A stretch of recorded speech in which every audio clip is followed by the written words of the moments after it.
Bonsoir. Elle est désormais ouverte, quoiqu'avant l'heure, la saison des promesses. Et elle fuse de toutes parts, dans la perspective de la présidentielle du 7 octobre prochain. Si le candidat Paul Biya du RDPC doit être jugé à l'aune de son bilan des 7 dernières années passées au pouvoir, l'opposition, quant à elle, a le beau rôle, promettre. Et elle ne se fait pas prier. On jure, ça et là, de faire du Cameroun une espèce de pays des cocagnes où le lait coulera des murs. Reste au peuple de savoir démêler les chevaux entre ce qui relève du pur fantasme, de la démagogie et d'un engagement sérieux, réaliste et réalisable. Ce soir, nous recevons un candidat qui dira sa part et c'est à vous de retenir ce qu'il y a d'essentiel et de trancher le 7 octobre prochain. Merci de rester fidèle à Canal 2 International. Merci de regarder la grande interview. Nous sommes en direct sur www.canal2international.net.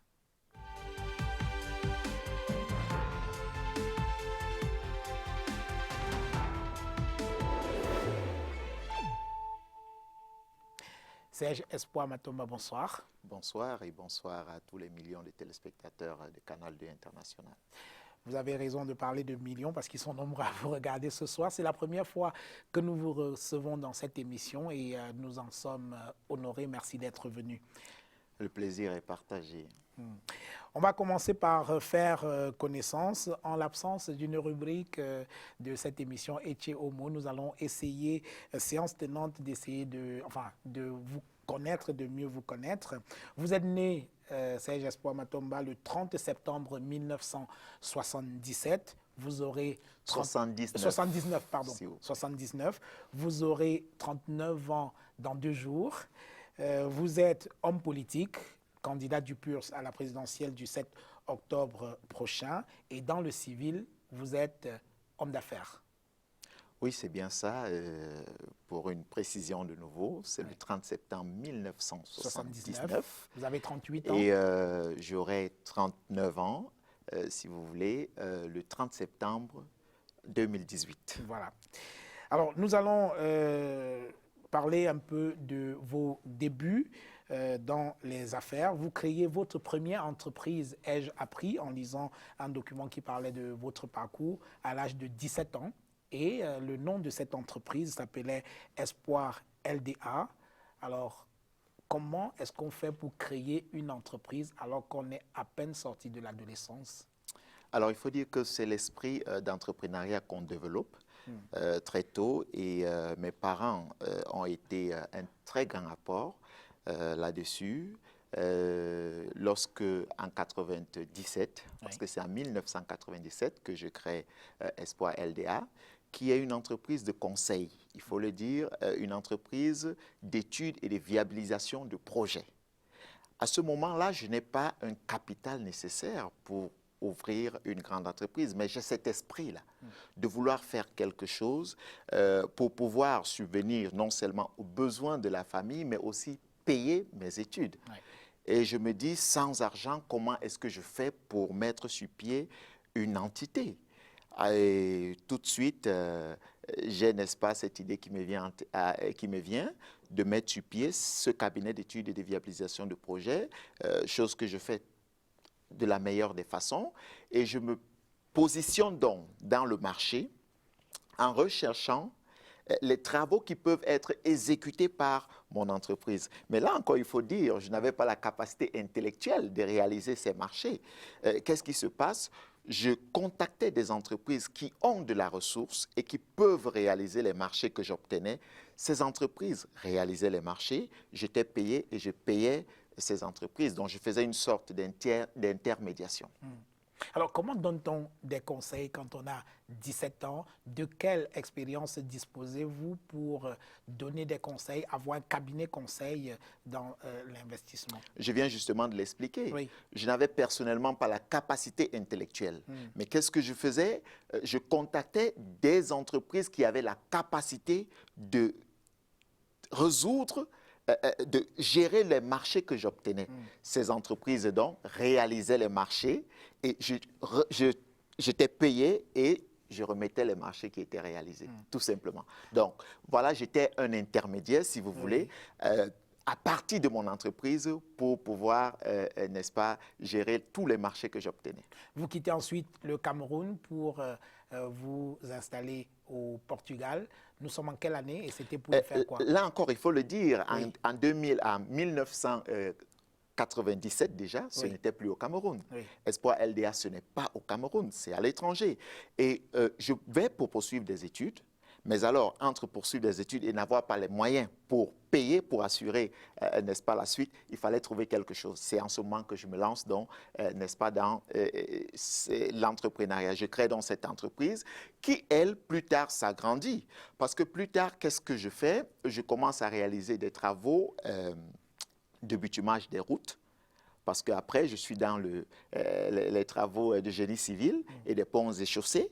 Et plus tard, donc, je crée une nouvelle entreprise qui, elle, et cette deuxième entreprise-là, c'est Ton Super. Ton Super, qui, elle, fait dans l'intermédiation du pétrole.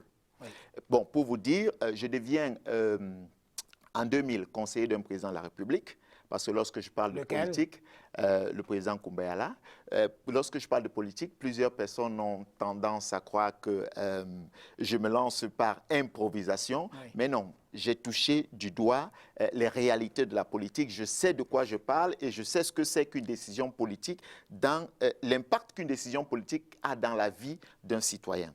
Donc, voilà comment, plus tard, par l'entremise de ce chef d'État, je rencontre, paix à son âme, le feu Hugo Chavez, qui, lui, m'offre, je vais utiliser le terme offrir, un contrat exclusif de la vente du pétrole vénézuélien en Europe et en Afrique.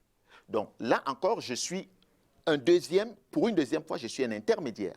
Il faut le comprendre. Donc je me mets donc je recherche un marché au niveau de l'Europe. Je négocie avec plusieurs entreprises qui ont besoin d'acheter le pétrole vénézuélien et moi je perçois des commissions. Je perçois des commissions.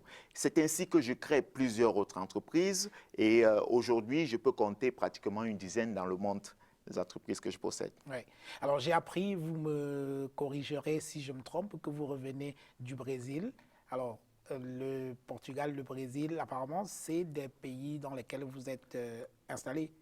Je suis allé samedi dernier au Brésil pour une visite de travail, une visite qui a duré pratiquement 72 heures et je suis revenu. Ce n'est pas particulièrement parce que ce sont des pays qui ont un lien commun, c'est-à-dire la langue, mais il faut le dire, je visite plusieurs pays, je travaille en collaboration avec plusieurs pays et d'ailleurs, M. Tagne, j'ai généralement amené plusieurs investisseurs au Cameroun, il faut le dire. J'ai à un moment donné amené des investisseurs pour booster la capacité du fournissement de l'énergie au Cameroun. J'ai travaillé d'ailleurs sur des projets avec l'Agence de régulation de l'énergie et même l'Agence de l'énergie rurale, pour déjà vous démontrer que, étant dans l'opposition, j'ai ce souci de voir les Camerounais vivre dans des meilleures conditions. J'ai vécu, si vous voulez, dans des pays qui ont atteint un taux de fournissement en énergie de 99%. Vous voyez? Et on se pose des questions quand on sait que l'énergie est l'élément principal du développement d'une nation.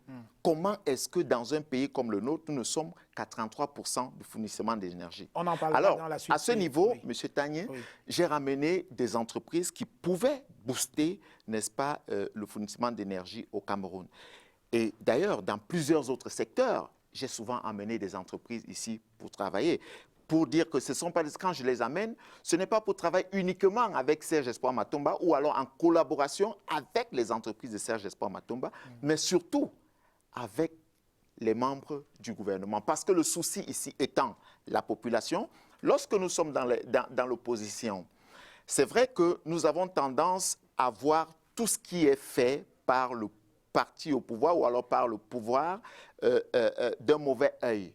Mais la plus-value que nous pouvons apporter au-delà de la proposition, c'est de démontrer à ceux-là comment ça pourrait être fait. Je vais peut-être aller plus loin en vous prenant un exemple.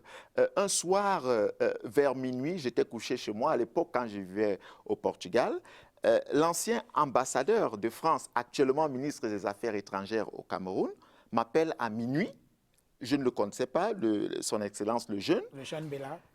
Mon téléphone, dès que je prends le téléphone, il dit « Monsieur Matomba, oui, je suis l'ambassadeur du Cameroun en France, accrédité au Portugal. Le pays a besoin de vous. Les autorités portugaises m'ont remis votre contact comme étant un Camerounais qui est très intégré au Portugal. Et le Cameroun a besoin de vous. Monsieur Tagne, j'ai démarré ce jour-là mon véhicule de la maison pour aller rencontrer l'ambassadeur. Nous avons discuté des questions pour lesquelles il m'a fait venir. Et c'est pour vous dire qu'on peut être, quelle que soit la position qu'on occupe, on doit pouvoir contribuer au développement de la nation. Continuons à faire plus ample connaissance avec vous. En 2008, vous rentrez au Cameroun et vous installez Ton Super, la filiale camerounaise de Ton Super, votre entreprise. Et à côté de vos activités de chef d'entreprise, vous vous lancez véritablement en politique en créant le PURS. Il faut déjà le dire qu'en revenant au Cameroun, parce que c'est un scénario que j'ai vécu plusieurs fois, vous savez, lorsqu'on est à l'étranger, on a une grosse difficulté à communiquer avec les siens au pays et même les amis et autres que nous avons au pays. Parce que la plupart des communications tournent autour de l'argent. Oui. Envoyez-nous de l'argent pour ceci, envoyez-nous de l'argent pour cela. Et j'ai eu l'habitude comme ça de faire constamment des transferts d'argent au Cameroun. Je suis venu plusieurs fois au Cameroun. J'ai essayé d'apporter mon soutien à plusieurs personnes en accordant des prêts, des financements pour des projets. Et après 1 an, parfois, ou 2 ans, vous vous rendez compte que la personne que vous avez assistée il y a quelque temps à coups de millions est toujours sur place. Est sur place. Non seulement est sur place, mais la personne a plutôt régressé. Et là, vous vous posez la question, qu'est-ce qui ne marche pas? Est-ce qu'il a refusé expressément de travailler ou de multiplier ce qu'il avait? Vous vous rendez compte tout de suite qu'il y a un problème d'environnement, l'environnement dans lequel il évolue. Et lorsque je décide définitivement de revenir au pays, c'est pour apporter une fois de plus ma contribution à la construction de la nation. Parce que voyez-vous, lorsque nous sommes à l'étranger, nous devons avoir la capacité de tirer tout ce qui est bien. Tout ce qui est bien et de pouvoir l'appliquer. Pas copier, coller exactement, mais pouvoir l'appliquer. Et la première des choses, c'est l'engagement. Oui. Lorsque vous êtes dans ces pays-là, vous voyez avec quelle force les citoyens sont engagés pour la construction de leur pays. Nous nous posons la question si nous n'avons pas cette capacité d'aimer notre nation. Si Dieu, au-delà de tout, ce qu'il fait pour nous, nous n'avons pas la capacité de donner l'amour que nous avons pour notre pays. Et donner l'amour veut tout simplement dire travailler pour ce pays-là. Donc, lorsque je reviens, avec plusieurs jeunes, nous discutons, nous décidons de mettre sur pied, n'est-ce pas, une organisation qui motivera les jeunes à travailler beaucoup plus. C'était ça le but de l'organisation que nous étions en train de mettre sur pied. Mais en poussant les conversations un peu plus en avant, nous nous sommes rendus compte qu'en réalité, le jeune Camerounais n'est pas paresseux. Le jeune Camerounais ne refuse pas de travailler. Le jeune Camerounais n'a juste pas l'opportunité de travailler. Ouais. Donc, il y a un problème d'environnement. Et cet environnement, nous nous sommes donc donnés comme défi d'influencer l'environnement pour que chacun puisse avoir les mêmes chances de réussite. Nous le disons toujours, nous ne serons jamais tous pareils, mais nous avons l'obligation d'avoir les mêmes chances de réussite, quitte à ce que les uns et les autres ne réussissent pas. Alors, 2 ans après votre retour au Cameroun, le PURS est donc créé, votre parti politique légalisé, Peuple uni pour la rénovation sociale, et vous lancez vos activités. Vous avez quand même à votre actif quelques coups d'éclat. Vous organisez une campagne d'inscription sur les listes électorales avec pour slogan « Un jeune, un vote ». Vous organisez une caravane de sensibilisation sur la lutte contre le choléra et l'organisation d'un forum autour du thème « Gouvernance, gouvernement, le jeune face à son destin ». Vous commencez assez fort là avec votre parti politique quand vous le lancez. Puisque l'analyse était claire, M. Tagne, l'analyse était claire, les Camerounais étaient, ou alors, jusqu'à présent pour certains, découragés de la chose politique. Mais le plus grave n'est pas le découragement, c'est l'engagement pour des causes. Oui. Parce que ce que nous vivons aujourd'hui au Cameroun, c'est que les Camerounais ne sont pas engagés pour des causes. Et là, c'est déplorable. Nous lançons d'abord une campagne de sensibilisation à travers le triangle national. Nous amenons les uns et les autres à comprendre que seule leur implication changera la donne.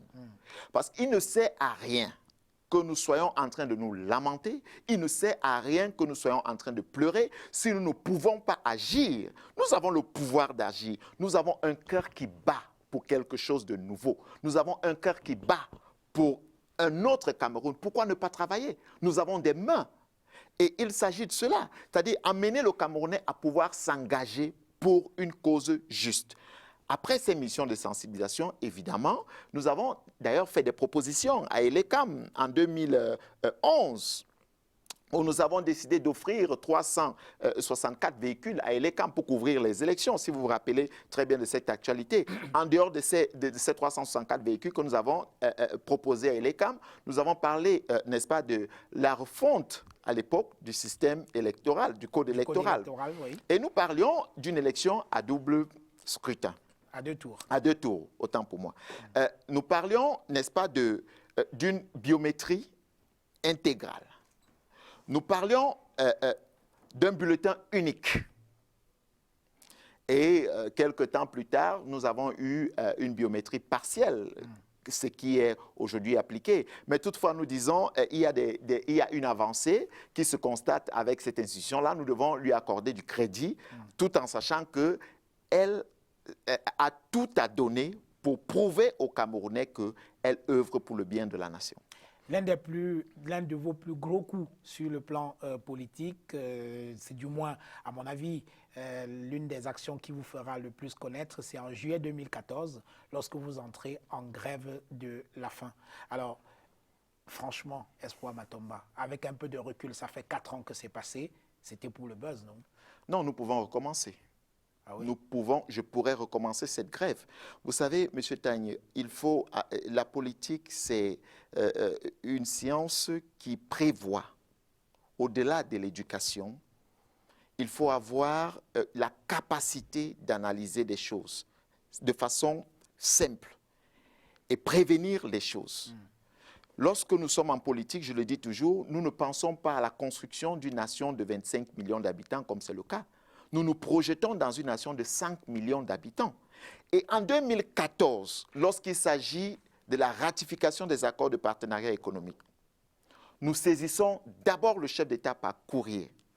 Nous lui disons, c'est un danger pour le Cameroun parce que le tissu économique camerounais n'est pas solide. Nous ne pouvons pas nous aventurer dans ces accords. Nous demandons aux parlementaires de ne pas donner l'aval au chef de l'État de ratifier les accords de partenariat économique. Nous allons jusqu'au sacrifice ultime, qui est la grève de la faim. Oui, nous étions prêts à laisser nos vies pour les Camerounais, parce que nous estimons... Vous avez failli y passer, hein? Effectivement. Vous savez, les méthodes avec lesquelles on a toujours dirigé notre pays, nous le disons, si nous ne faisons pas ce sacrifice pour la nation, rien ne sera fait. Vous voyez, c'est très amusant de constater aujourd'hui que le gouvernement annonce en milliards les pertes dues aux accords de partenariat économique. Mais à l'époque, tous les grands économistes qui supportent le gouvernement vous présentaient un tableau blanc. Ce sera une bonne chose pour la nation, ce sera une bonne chose pour le pays. Les résultats sont là. Ce n'était pas un buzz, M. Tagne. Nous luttons pour cette nation et cette nation doit pouvoir se construire par les Camerounais que nous sommes. Vous êtes un chef d'entreprise, semble-t-il, prospère. Que diable êtes-vous venu chercher dans le marigot politique camerounais? Vous auriez pu tranquillement rester là et profiter tranquillement de votre jeunesse et vivre calme, non? Au calme. Je suis un entrepreneur politique. Il faut le comprendre. Il n'existe pas de marigot politique. Lorsqu'on a le souci de construire une nation, on participe. J'ai parlé tout à l'heure d'engagement. Vous croyez que je pourrais me contenter uniquement du bien-être de quelques employés des centaines d'employés ou des milliers d'employés que je possède. Je vais vous parler de quelque chose de précis, M. Tagné, pour comprendre un peu mon fonctionnement en entreprise, peut-être. Mes employés sont des personnes qui connaissent des augmentations de salaire pratiquement tous les mois. Au fur et à mesure qu'on fait plus de recettes, les salaires augmentent. Pourquoi? Parce que je ne crée pas des entreprises pour devenir riche. Je n'en ai pas besoin. Je crée des entreprises pour permettre à plusieurs personnes dans des domaines précis d'exceller. De pouvoir subvenir à leurs besoins, mais de surtout pouvoir participer à la construction d'une nation. Voilà pourquoi je crée des entreprises dans plusieurs domaines différents. Donc, dans cette logique-là, la construction d'un État dépend de la volonté de voir les citoyens vivre dans des meilleures conditions. Si vous considérez la gestion de l'État comme étant une entreprise où on doit se faire de l'argent, ou alors si vous-même vous considérez l'entreprise comme étant un lieu d'enrichissement, alors là, il y a un problème. Et à ce niveau, je dis, M. Tagné, notre problème au Cameroun, c'est que nous avons inversé les priorités. Nous avons inversé les priorités. Je reviens du Nord. Hier, j'étais en meeting à Guidère.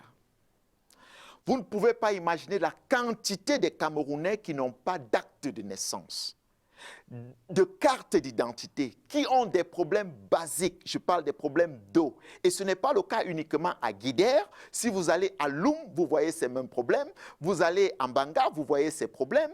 Vous allez à Kousseri, vous voyez ces problèmes. Vous allez à Ngoketunja, ces problèmes existent. Donc, les priorités ont été inversées dans cette nation. Les Camerounais ont des problèmes basiques et je m'adresse à ceux-là qui sont à la maison, si vous me permettez. Nous devons ensemble inverser les priorités pour construire cette nation. Les problèmes d'eau doivent être résolus pour avoir un Camerounais prêt. L'accès aux soins de santé doit être résolu pour avoir des Camerounais en santé pouvant construire cette nation. Les problèmes d'électricité doivent être résolus pour avoir des Camerounais prêts à participer au développement de cette nation. Oui, M. Tagné, c'est pour cette raison que vous allez voir, dans notre projet de société, nous le disons, oui, je sais, nous le disons, la refondation du système éducatif est la clé du développement de notre nation. Donc, permettez-moi de poursuivre un peu en allant dans ce sens. Je sais que nous allons revenir sur le projet, mais je voudrais dire, M. Tagné, vous convenez avec moi, je suis sûr et certain que le chef d'État, en prenant le pouvoir, vous aviez 3 ans comme moi. 3 ans ou plus ou moins. Voilà, à peu près. Donc, ça veut dire que l'évolution du Cameroun, vous percevez l'évolution du Cameroun d'une certaine façon. C'est-à-dire, vous n'êtes pas heureux aujourd'hui, vous, M. Tagné, de voir ce qui se passe dans notre pays. Mais nous avons besoin d'inverser les priorités.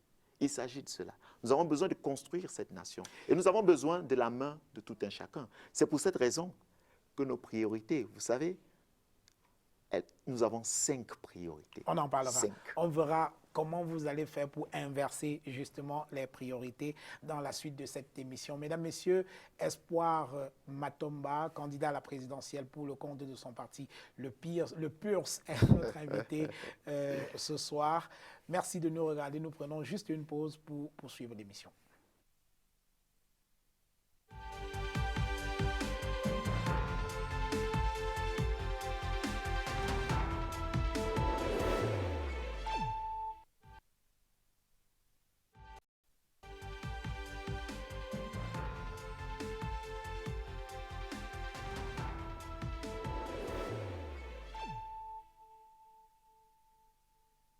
Banano, manioco, arachide, booster la productivité locale, maïs, ignamo, café, cacao.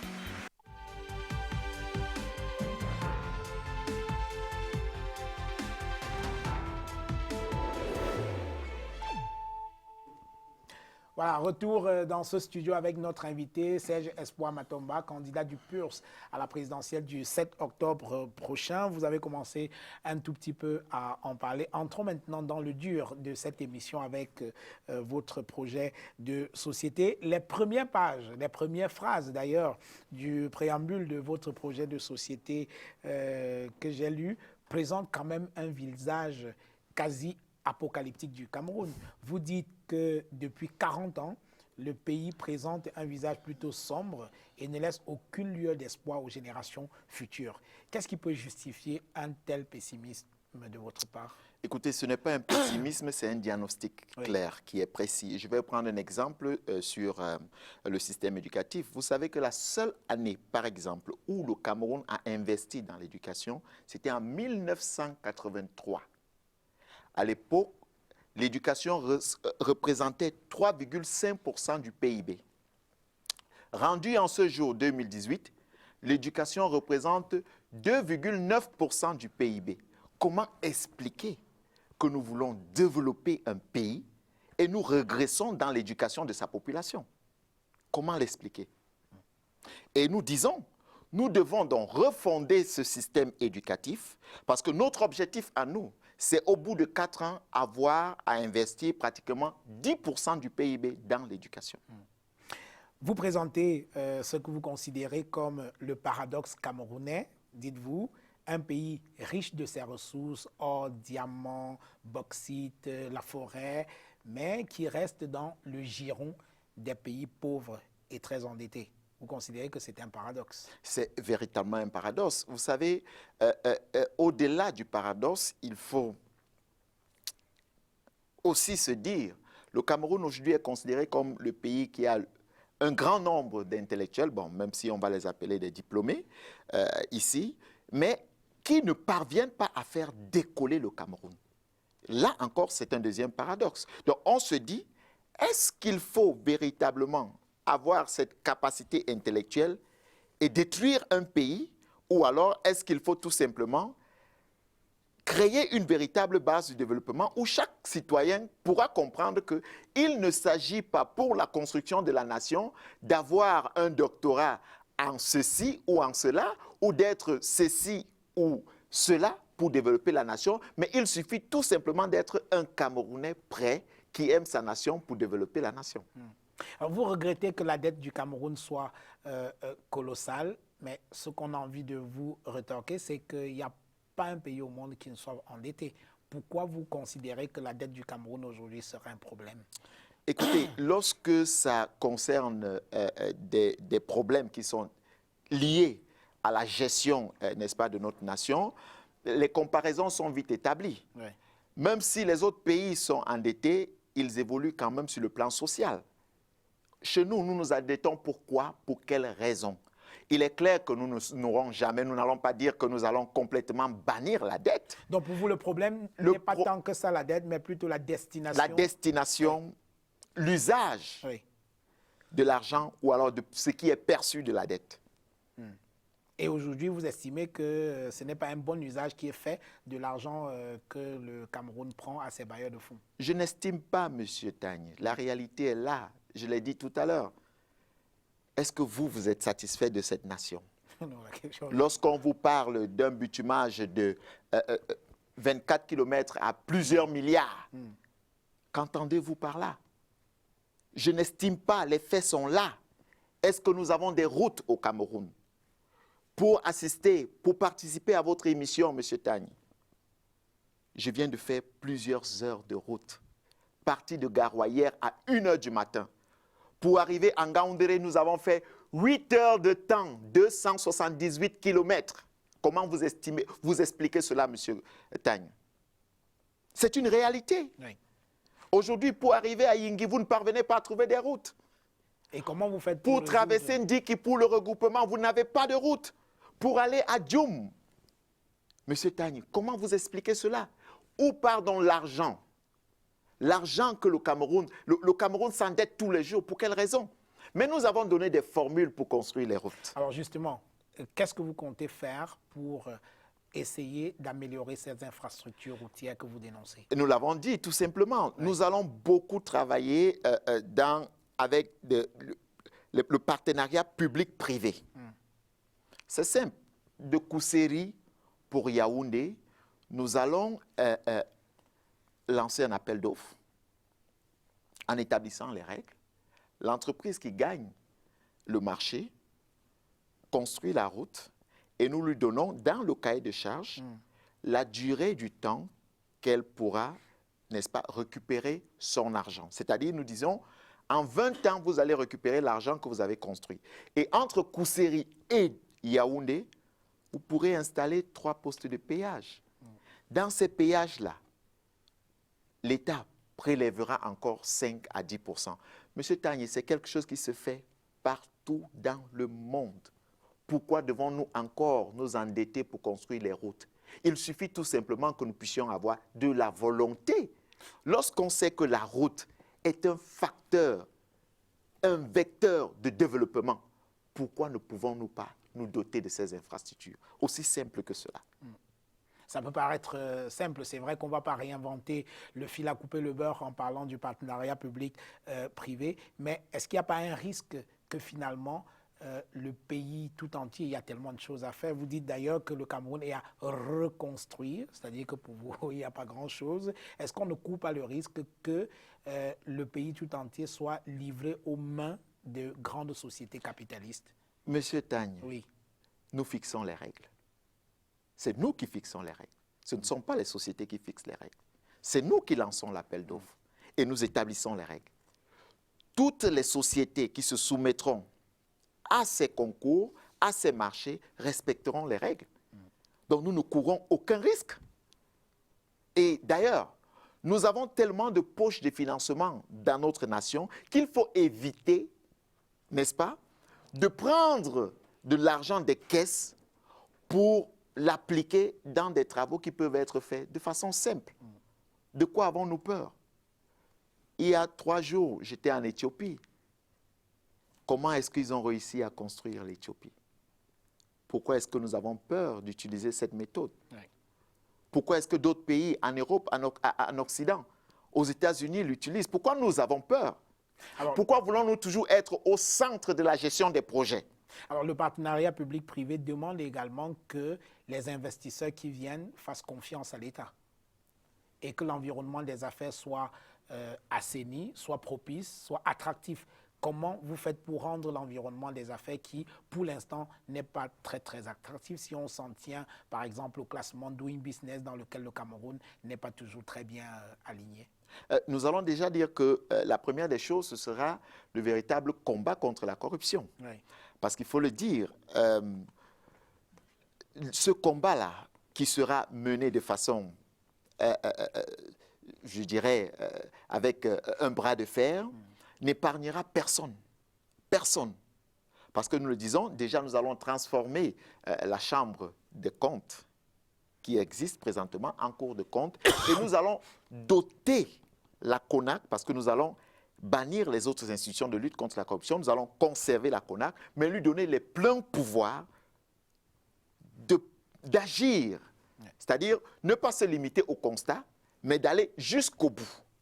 Il faut absolument que nous arrivions à ce niveau. Mais au-delà de cela, il y a l'éducation, M. Tagne. Oui. Lorsque nous parlons de refondation du système éducatif, nous ne parlons pas que de l'éducation scolaire. C'est une éducation inclusive dans laquelle tous les Camerounais doivent se retrouver. Et à ce niveau-là, il y a, n'est-ce pas, des valeurs qui doivent être inculquées de nouveau aux Camerounais. Toute personne qui sera passible d'un acte de corruption sera sévèrement punie. Mais au-delà de cela, vous savez que nous avons dit que nous allons créer 5 millions d'emplois en 5 ans. Oui. Mais pour y parvenir, il faut assainir justement le secteur de l'emploi. Comment est-ce que nous allons procéder? Nous allons, l'impôt, nous disons que chaque entreprise, parce que notre objectif c'est de créer en 5 ans 1 million d'entreprises. Chaque entreprise, start-up PME, qui pourra embaucher 5 Camerounais sera exonérée de certaines taxes. Vous savez qu'aujourd'hui, il y a l'impôt sur les sociétés, l'IS, qui est à 30%. Et nous allons progressivement ramener ça à 10% pour les entreprises qui vont recruter un minimum de 5 Camerounais.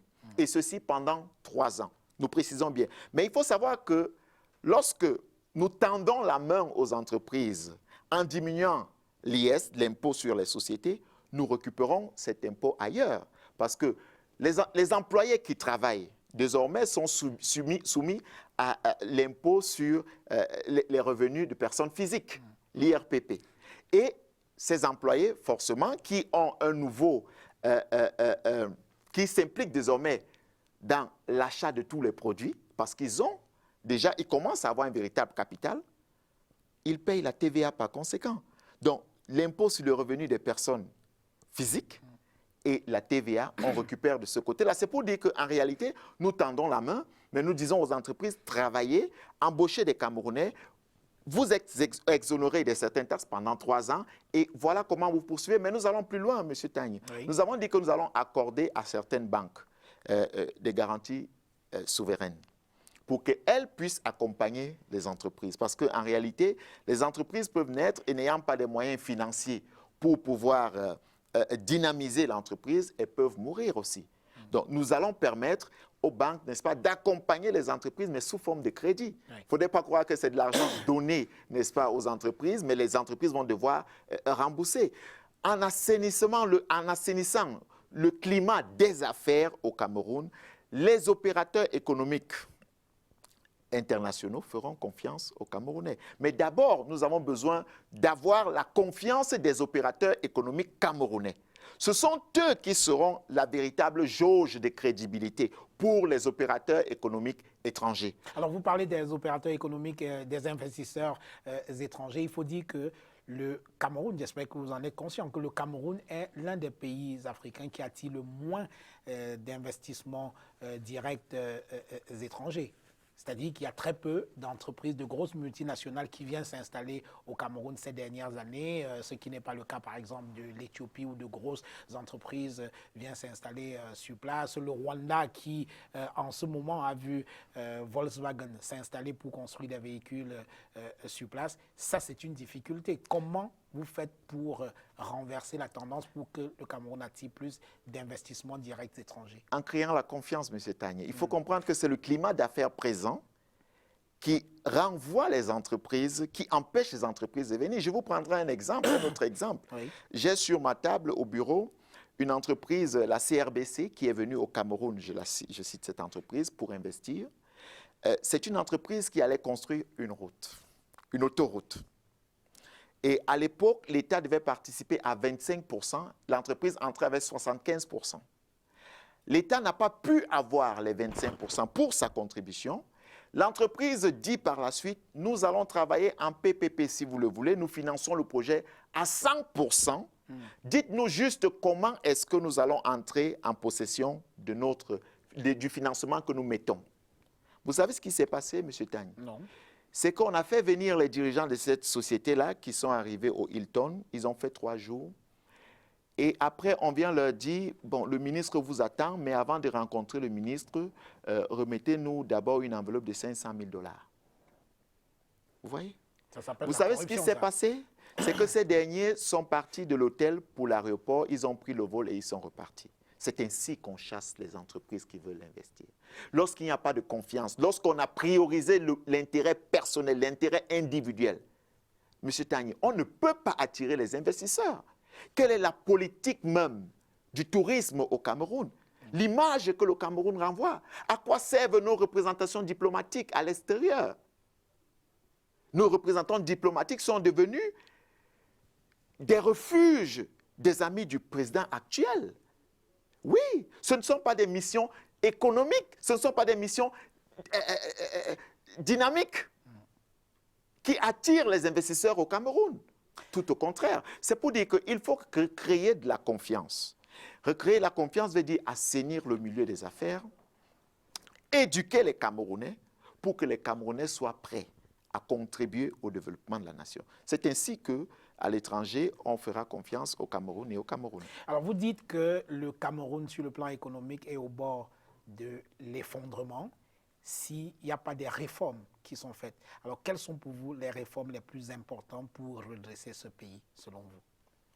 Déjà, il faut le dire, une des réformes, c'est déjà revoir le fichier, n'est-ce pas, du contribuable camerounais.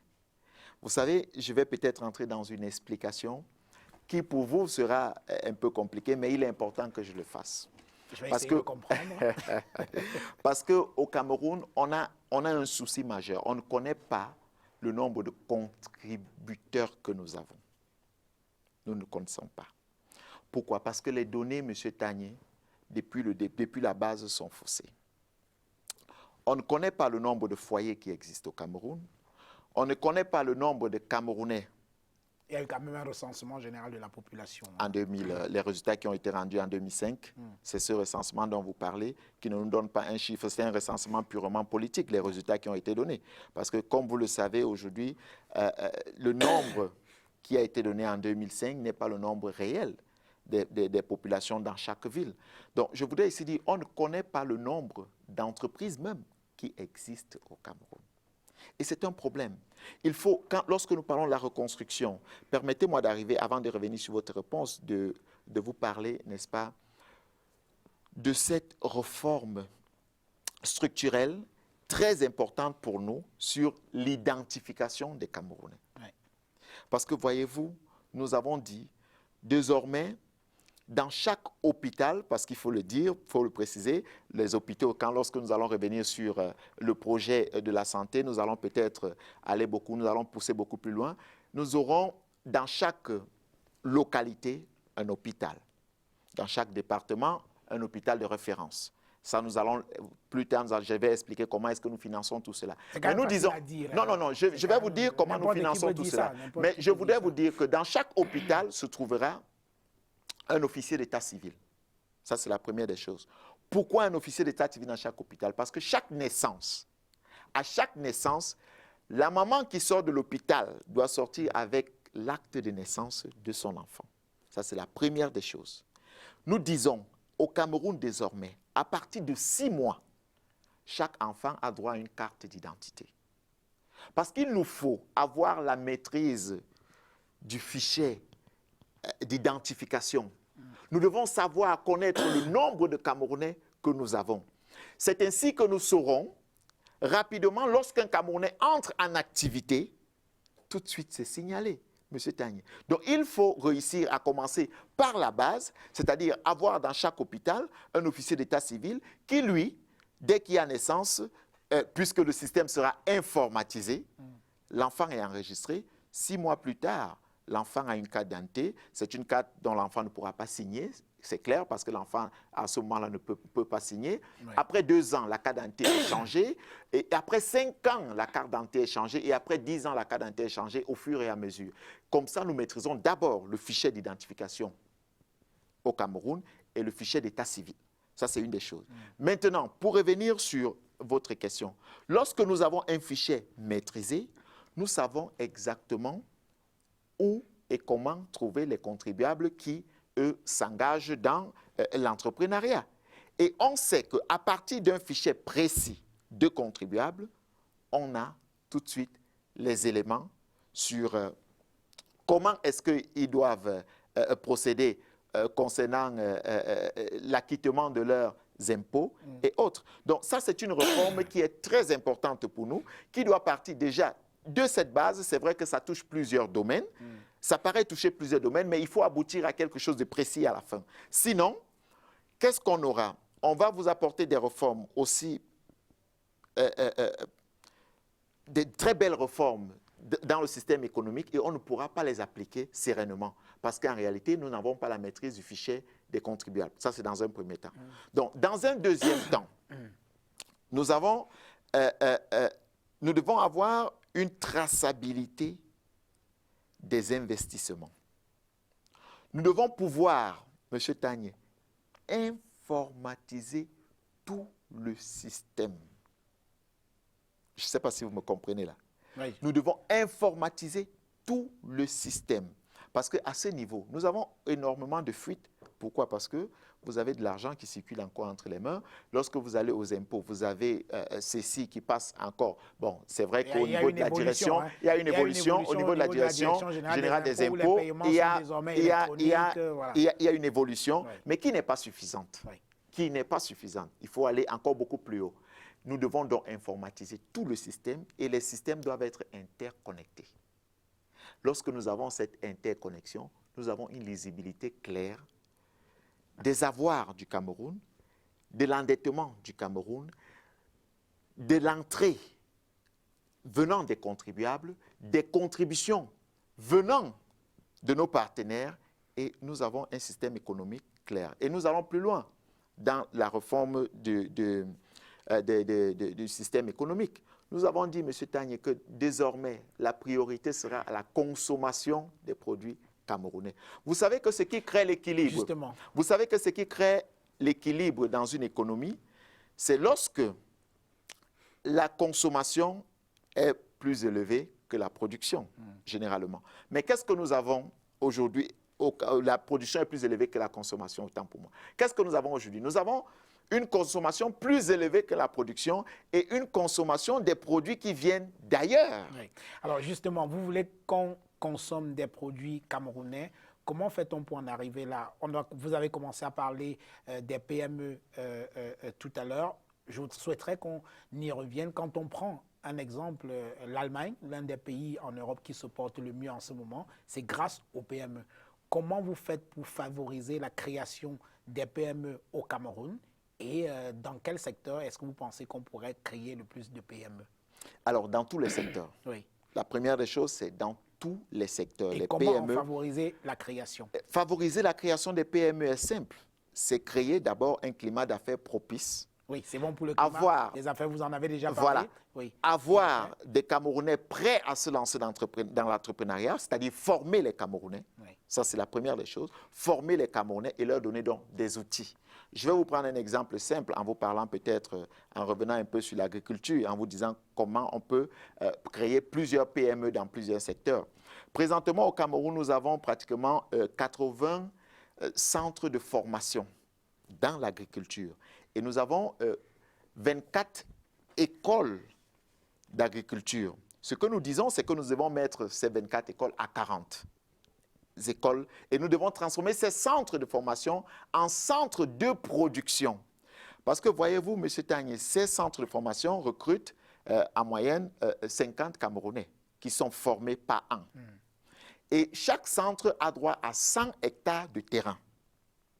L'objectif pour nous, en transformant ces centres en centres de production, c'est aboutir à quoi? À résoudre d'abord un premier problème, le problème de l'autosuffisance alimentaire.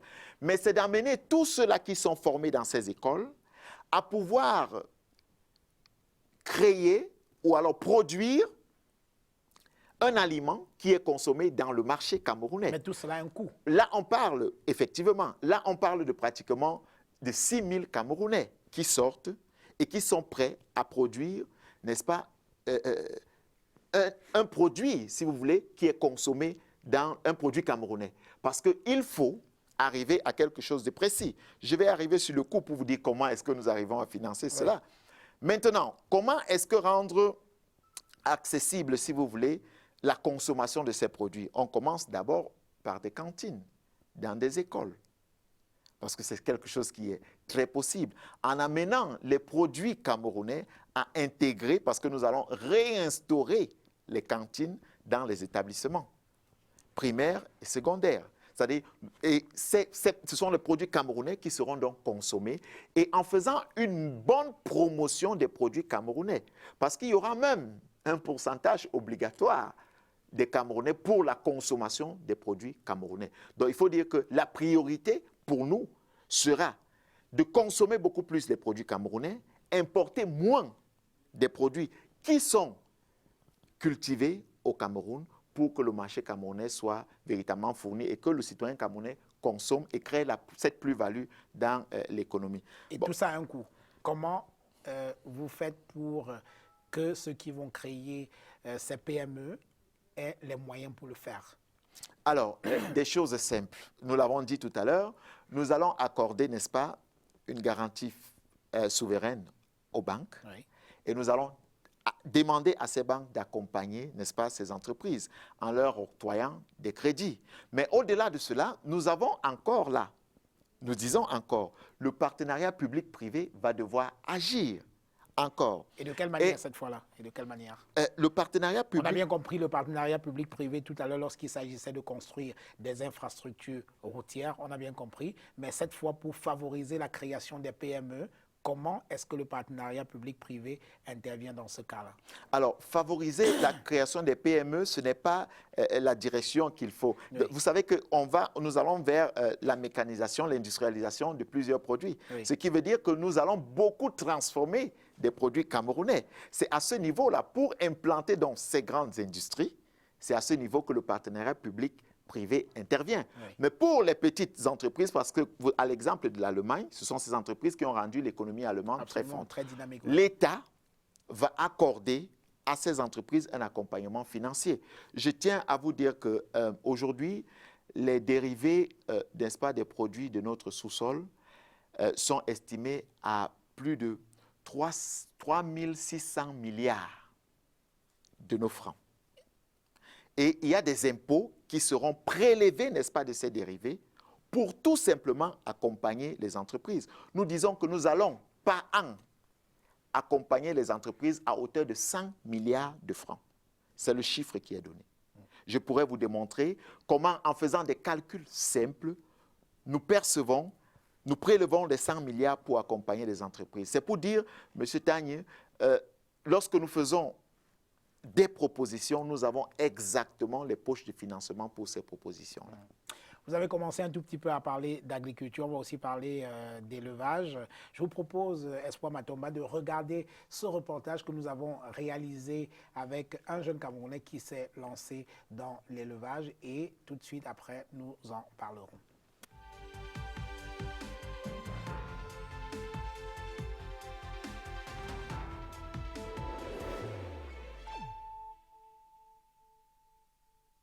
Banano, manioco, arachide, pour booster la productivité locale. Maïs, ignamo, café, cacao, pour sortir l'agriculture de son sommeil. Tous les jours, Colin se rend dans sa ferme située à 10 km de Yaoundé. C'est ici, à Ezezang, que son exploitation, bâtie sur 5000 m², est sortie de terre il y a 3 ans. Depuis des millionnaires, nous avons grandi. Grâce au Le jour de notre visite, la poussinière est vide à cause d'une rupture de poussins d'un jour sur le marché. Il y a un seul grand fournisseur de poussins, donc ce n'est pas évident qu'il satisfait tout le monde au même moment. Donc là, c'est... Les poussins de 21 jours. Donc, une fois qu'on a chauffé, on les envase ici. Ici dedans, en principe, ils vont faire 20 jours. À l'origine, la ferme avait été construite uniquement pour l'élevage des poulets de chair. Les ravages causés par la grippe aviaire et les extraordinaires méventes qui vont suivre ont obligé Collins et ses jeunes partenaires à revoir leur modèle économique, question de survie. Après la grippe aviaire, on a décidé un peu de diversifier dans les différents élevages. Plus loin en bas, on va voir également les porcs. Et on a d'abord visité les lapins. C'est une viande très demandée, mais malheureusement peu élevée quand même. Oui. Vous en avez combien ici? Environ une centaine. Alors on nous a appris qu'on arrêtait, qu'on tenait le lapin avec ses oreilles. Non, les oreilles, ce n'est pas conseillé. On tient le lapin au dos. Au dos. Quand tu ne le tiens pas les oreilles, ça lui stresse. Ah, d'accord. Ok. Bon.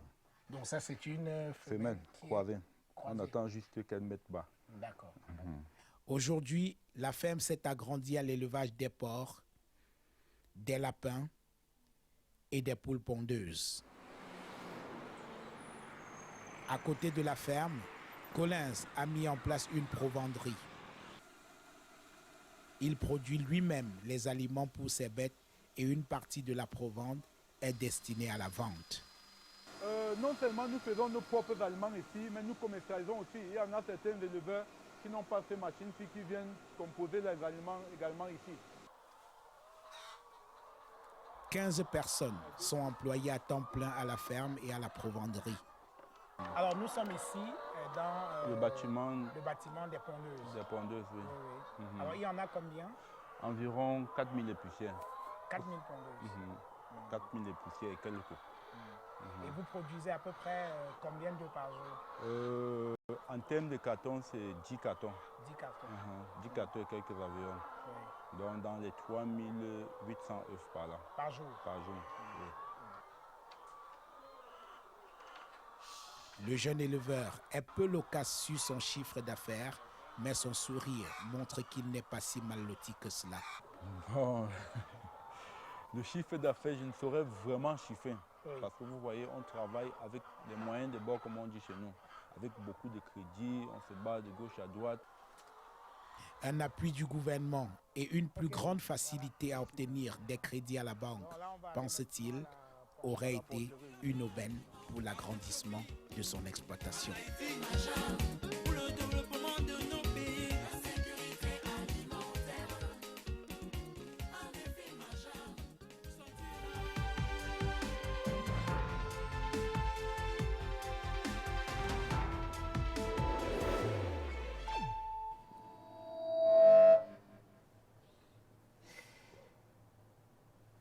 Alors, vous avez regardé ce reportage sur cette exploitation, cet élevage poulet, cochon, lapin. Les mêmes problèmes demeurent, le financement, et également même la matière première, par exemple les poussins d'un jour, qui reste un monopole au Cameroun. Alors, comment fait-on pour sortir de cette situation-là et favoriser la création des PME comme celle-là un peu partout? Et tout à l'heure, je parlais justement de l'accompagnement que Oui. ces entreprises, ces PME ont besoin. J'ai parlé de l'accompagnement par les banques parce que vous voyez aujourd'hui, lorsque ces jeunes vont vers ces institutions financières, demander du crédit, on leur demande des garanties. Des garanties qu'ils n'en ont pas. Parfois, c'est des titres fonciers, c'est bien d'autres choses. Et ces jeunes n'en ont pas. Et comment donc faire pour accompagner ces jeunes? C'est la solution que nous avons proposée, c'est-à-dire que nous rapprocher des banques, demander aux banques d'accompagner ces jeunes en leur accordant du crédit, mais nous garantissons ce crédit-là. Oui. C'est-à-dire qu'en octroyant à ces banques des garanties souveraines. Mais c'est du crédit qui sera remboursable. Mais à partir de ce moment-là, ces jeunes, qui pour plusieurs parfois sont dans l'informel, vont contribuer forcément au développement de la nation en s'acquittant de leurs impôts, de leurs taxes, parce qu'en réalité, ils vont désormais, ils seront dans un fichier clair et précis. Et nous avons parlé tout à l'heure, lorsque je parlais, M. Tagne, j'ai parlé, n'est-ce pas, de ces écoles qui forment dans l'agro-pastoral. Là encore, j'ai parlé des écoles de formation dans l'agriculture. Mais nous avons 40 écoles qui forment dans l'agro-pastoral. Ce sont ces jeunes, la plupart, qui bénéficieront dans un premier temps d'un accompagnement, qui vont tout de suite, n'est-ce pas, pouvoir fournir le marché camerounais. On pourrait vous le rétorquer qu'il y a quand même déjà pas mal de programmes qui existent, notamment au ministère de la Jeunesse, et qui ont pour but effectivement d'accompagner des projets qui sont initiés par les jeunes. Écoutez, ces programmes qui existent déjà, vous savez, qui sont ceux plus ou moins qui bénéficient de ces financements. Il y a le PIAZI, le PAGEU et bien d'autres. Les gens ne sont pas dans un couloir normal de création d'emplois ou d'accompagnement des jeunes qui sont sur le terrain. Ils sont plutôt dans des couloirs, n'est-ce pas, de création de richesses personnelles. D'où le choix de certaines personnes qui sont accompagnées, parce que c'est un choix qui parfois ne répond pas aux critères de l'entrepreneur qui devrait être choisi. Je vais aller plus loin parce que cette question me revient à l'esprit. N'est-ce pas, nous avons dit que nous allons faire, dès la prise du pouvoir, les états généraux des finances. Parce que vous avez beaucoup parlé du financement. Oui. Comme si dans les caisses de l'État, les caisses étaient vides complètement. Mais il faut dire qu'en faisant les états généraux des finances, parce que nous avons plusieurs poches de dissimulation, n'est-ce pas, des recettes, en faisant les états généraux des finances, chaque année, l'État épargne pratiquement 4 000 milliards. Les états généraux des finances, ce sera quoi concrètement? Ce sera revoir complètement les fuites au niveau des impôts, des douanes, après le toilettage de la fonction publique, avoir un fichier clair des fonctionnaires, avoir dans toutes les poches où il y a des fuites, revoir, n'est-ce pas, les sommes qui sont logées dans des comptes étrangers, parce que vous savez que la SNH a des comptes en devises, a de l'argent en devises logé dans des comptes étrangers, qu'elle ne parvient pas à faire revenir. Nous devons faire revenir ces fonds. C'est pour dire que lorsque nous faisons l'état général des finances, nous avons plus ou moins 4 000 milliards épargnés. Et ces 4 000 milliards sont immédiatement injectés dans, n'est-ce pas, le fonctionnement de la dynamisation de la production au niveau national. Qu'est-ce que vous faites contre la corruption et les détournements de fonds publics qui grèvent considérablement les efforts de développement de ce pays? Parce que quand on voit les sommes qui sont souvent en cause, c'est effrayant. Vous pouvez avoir le meilleur programme économique au monde, mais si les gens tapent dans les caisses de l'État à leur guise, c'est un problème, non? Monsieur Tagny, c'est pour cette raison que nous avons parlé de la refondation du système éducatif camerounais. Parce que voyez-vous, le profil du Camerounais que nous avons aujourd'hui, c'est lequel? C'est celui-là qui ne fait pas d'efforts pour réussir. C'est celui-là qui ne va pas au-delà de ses capacités. C'est celui-là qui s'insère tout simplement dans la société. C'est celui-là qui fait tout, alors tout, pour devenir un employé ou un fonctionnaire, mais pas celui-là qui se lance dans l'entrepreneuriat. Vous voyez? Et il faut donc retravailler ce profil du Camerounais pour avoir un nouveau profil du Camerounais. Je le dis toujours, M. Tagny, vous pouvez avoir au Cameroun, à cet instant, le meilleur projet économique. Et ce projet sera plombé par les Camerounais que nous avons présentement. Parce qu'en réalité, la quête à la réussite personnelle est ce qui est de mise. L'enrichissement personnel est ce qui est prioritaire aujourd'hui pour les Camerounais. Le Camerounais aujourd'hui ne pense pas collectif, il ne pense pas ensemble, il ne pense pas construction pour tous. Et c'est à ce niveau que nous devons travailler. Parce que, voyez-vous, nous pouvons, comme nous l'avons dit, nous allons donner les pleins pouvoirs à la CONAC de sévir. Mais si dans le fond, les mentalités ne sont pas travaillées, alors la CONAC pourra sévir, des gens continueront dans cette même lancée. Voyez-vous, plus on arrête des gens qui vont en prison, plus d'autres se livrent à ce jeu. Mais il faut donc non seulement sévir, mais il faut retravailler le profil du Camerounais pour qu'il soit celui-là, qu'il sache pourquoi est-ce qu'il ne doit pas être passible d'un acte de corruption. Qu'il soit celui-là qui puisse participer en sachant que son salaire, il peut vivre du salaire. Il est clair que nous allons revaloriser les salaires, nous allons revoir la grille salariale. Vous allez aussi doubler les salaires? Écoutez, nous n'allons pas doubler les salaires, mais nous allons revoir, n'est-ce pas, les salaires. Rassurez-vous, notre souci, c'est de voir les Camerounais vivre, n'est-ce pas, dans des meilleures conditions et vivre décemment à partir de leur salaire. Ce qui veut dire que nous allons véritablement revoir les salaires et permettre aux Camerounais de ne pas se livrer à, n'est-ce pas, ces jeux de corruption et autres. Alors, vous parliez des problèmes de développement qu'il y a dans un certain nombre de régions et villes du Cameroun. Alors, quelle est pour vous la meilleure forme de gouvernement qui permettrait de développer les régions du Cameroun? Est-ce que vous êtes favorable à la décentralisation ou alors au fédéralisme? Quelle est la forme de l'État qui, pour vous, sied? Nous sommes pour la décentralisation. Vous savez que, comme nous le disons toujours, c'est exactement ce qui se fait en ce moment. Il n'y a pas de décentralisation présentement. C'est un mot qui existe dans la Constitution, mais ce n'est pas vérifié sur le terrain. Monsieur Tagny, n'oubliez pas que je suis un élu. Je suis un conseiller municipal à Douala 4e. Je siège au conseil. Je connais les pouvoirs que la mairie a et je connais les pouvoirs que la mairie n'a pas. Donc, nous ne sommes pas en pleine décentralisation. Ce qu'il faut faire, c'est déjà reformer même ces tests sur la décentralisation, mais aller vers une décentralisation active. Donner le pouvoir aux régions de pouvoir développer leur ville. Donner le pouvoir aux mairies de pouvoir développer leur ville. Nous sommes pour la décentralisation parce que nous disons c'est le pouvoir local qui développe.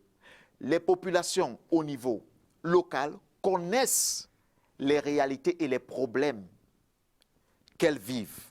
elles ont aussi une ébauche de solutions de leurs problèmes. Et il est important d'impliquer ces populations-là dans la résolution des problèmes de leur localité. À ce niveau, nous disons, la politique participative que nous allons implémenter amènera les uns et les autres à travailler et à participer au développement. Parlons à présent de l'éducation, qui semble être le fondement même de votre projet de société. Vous en avez abondamment parlé depuis le début de cette émission. Pourquoi vous faites de l'éducation le substratum de votre projet de société? Parce qu'en réalité, de l'éducation, on construit toute une nation, à partir de l'éducation. Vous voulez développer le secteur industriel, il vous faut des Camerounais prêts, des Camerounais formés, il vous faut des Camerounais qui peuvent construire des machines. Vous voulez développer l'agriculture, il vous faut des Camerounais prêts, des Camerounais formés, mais des Camerounais qui ont une vision précise. Le Cameroun a l'un des taux de scolarisation les plus élevés en Afrique. Hein. Nous parlons ici d'une éducation de qualité, M. Tagne. Oui. Nous avons peut-être même le taux des diplômés le plus élevé. Voilà. Mais regardez dans quel état se trouve notre pays. Regardez dans quel état. Si nous allons donc parler de scolarisation et de diplômés, nous devrons avoir honte de dire que nous sommes des Camerounais et ayant un taux de scolarisation élevé. Regardez les pays qui n'ont pas ce taux de scolarisation, comment ils se développent. Qu'est-ce qui ne marche pas? C'est quoi dans votre type d'éducation? Oui, c'est déjà recréer un nouveau profil de Camerounais. Je l'ai dit tout à l'heure. Oui. Il faut recréer ce Camerounais qui soit prêt à développer sa nation, qui comprenne pourquoi est-ce qu'il doit travailler pour son pays. Comment on fait pour créer ce type de Camerounais-là? Vous allez en laboratoire, vous le fabriquez. C'est ça que j'essaye de comprendre. Comment créer ce type de Camerounais que vous appelez de tous vos voeux? C'est dans le système éducatif, M. Tagne. Qu'est-ce que vous apportez? C'est des nouvelles valeurs. Des nouvelles valeurs. Apprendre à nos jeunes, à nos enfants, bien que nous le disons, c'est une éducation inclusive. Mais apprendre aux gens pourquoi est-ce qu'ils doivent aimer le Cameroun, pourquoi est-ce qu'ils doivent travailler pour le Cameroun, qui ils sont en réalité, pourquoi est-ce que le développement de la nation dépend d'eux, forcément. Vous savez, lorsque vous avez des Camerounais qui commencent à réfléchir différemment, à ne plus s'inscrire uniquement dans la critique, Oui. à être objectifs dans ce qu'ils font, à devenir des hommes d'action et non des hommes passifs, il est clair que vous commencez là à avoir un produit du Camerounais que vous devez avoir pour développer la nation. C'est ainsi, M. Tagne. Ça ne se fait pas dans un laboratoire X pour venir l'imposer. Il faut retravailler, réinculquer ces valeurs dans la tête des Camerounais. Alors, je pose la question autrement. Quelles sont les mesures phares que vous envisagez de mettre en place s'agissant de l'éducation? Alors, nous avons déjà ce que nous disons. Nous allons, dans le secteur de l'éducation, revoir l'histoire du Cameroun. Oui. Vous savez comme moi que les Camerounais ne connaissent pas leur histoire. Mais alors, surtout, à partir du primaire, il y a un secteur qui entre. C'est-à-dire que vous avez le primaire, post-primaire, non secondaire que nous allons implémenter. Des personnes qui ont la capacité, après le primaire, d'intégrer directement une formation au lieu de faire le secondaire. Et de cette formation, se mettre directement dans le champ de l'emploi. Nous avons le post-secondaire non universitaire, c'est-à-dire des personnes qui terminent le secondaire, mais qui, par une orientation précise, se lancent directement dans des formations. Ils ne vont pas faire le supérieur et ils entrent directement dans le champ de l'emploi.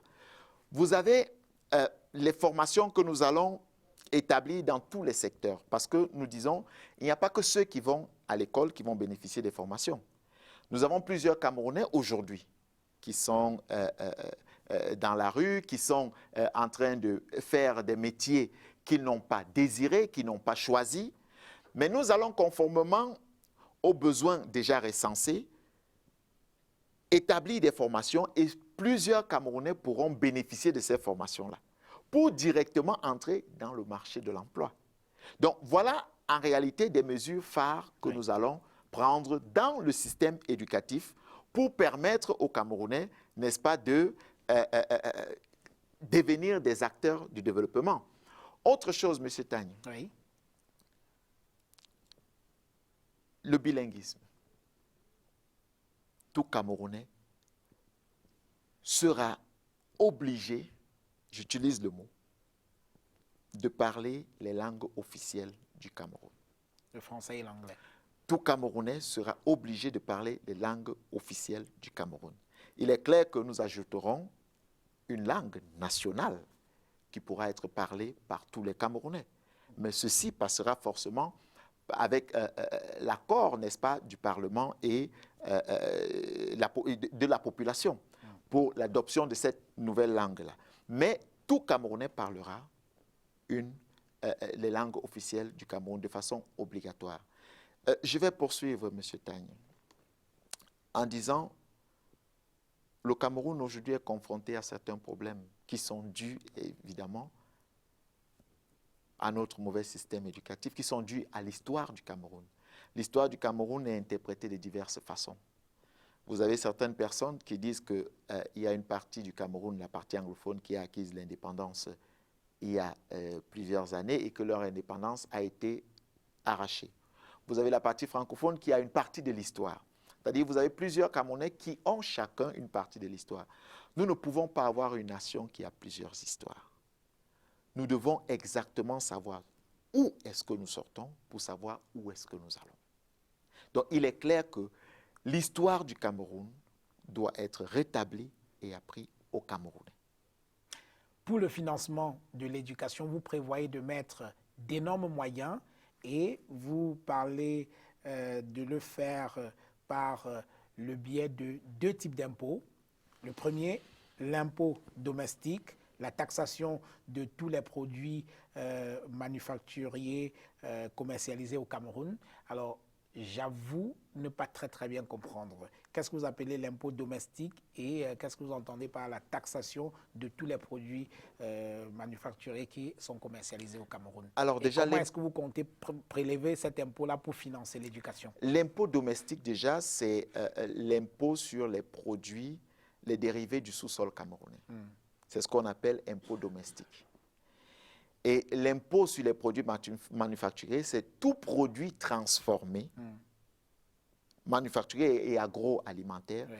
C'est tout produit transformé qui pourra subir, n'est-ce pas, une taxation. Mais je vais aller plus simple. Nous disons que nous allons par an prélever 1200 milliards pour injecter uniquement dans le système éducatif. Sur les produits manufacturés, nous mettrons une taxe de 300 francs, c'est-à-dire la moyenne sera de 300 francs. Lorsque vous réfléchissez, M. Tagne, au Cameroun, nous consommons pratiquement 4 milliards de produits par an, produits manufacturés et agroalimentaires, présentement. Sur ces 4 milliards, nous allons imposer, prélever 300 francs, uniquement pour l'éducation. Nous sommes, en chiffre rond, si vous faites un simple calcul, à 800 milliards de francs. Ce sont les produits manufacturés que nous injectons uniquement dans l'éducation. Sur les produits domestiques, l'impôt sur l'impôt domestique, les dérivés du sous-sol, nous allons prélever 200 francs.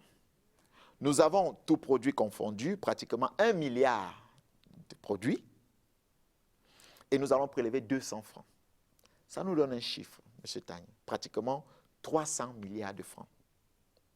Et je ne voudrais pas revenir sur la responsabilité sociale des entreprises, parce que vous savez que des entreprises qui existent dans un territoire ont une responsabilité sociale. Oui.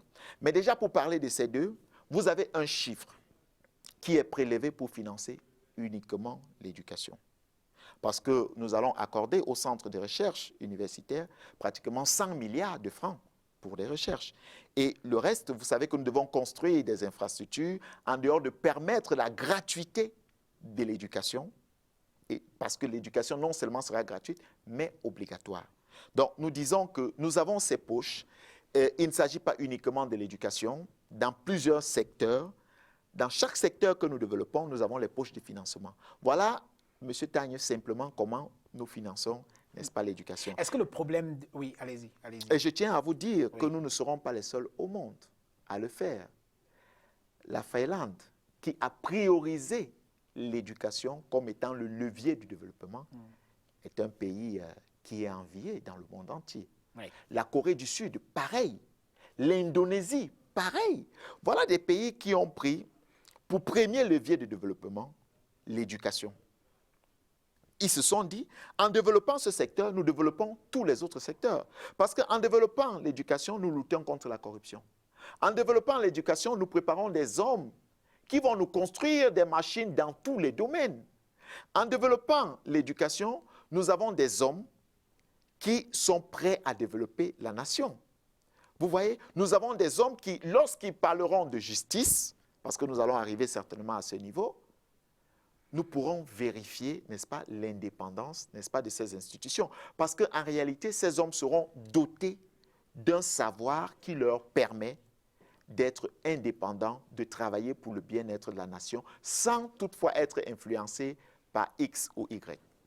Alors, est-ce que le problème de l'éducation au Cameroun aujourd'hui est au niveau véritablement des financements? Parce que quelques chiffres dans le budget de l'État cette année, les enseignements secondaires, c'est 344 milliards et demi, l'éducation de base 187 milliards et 900 millions, le tout ça fait sensiblement près de 900 milliards de francs CFA qu'on met dans le grand secteur de l'éducation nationale, et pourtant on a encore des images inacceptable d'enfants qui s'assoient par terre pour prendre des cours dans des espèces de huttes. La gratuité de l'école n'est pas véritable aujourd'hui, alors qu'il y a 900 milliards qu'on a mis dans l'éducation. Est-ce que le problème n'est pas ailleurs?